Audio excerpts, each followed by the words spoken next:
Le- What about your work on the many albums of Black Uhuru, and how did it feel winning Oh, that Grammy?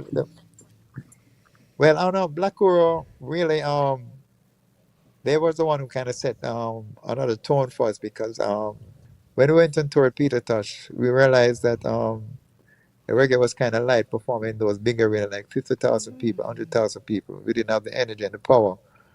So Robbie and myself was there one day, and how can we get the power? Because the rock and roll people and like people like Santana were really slamming it.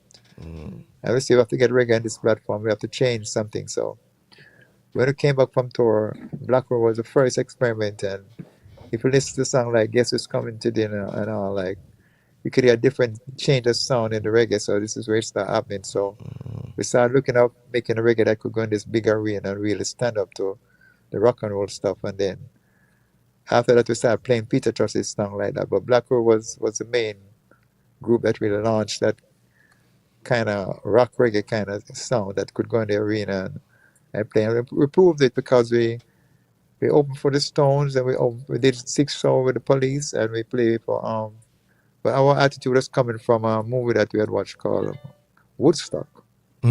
Okay. Remember Woodstock? Yeah, that yeah, performance with yeah. Sly the Family Stones, Hmm. Santana, and all these people. So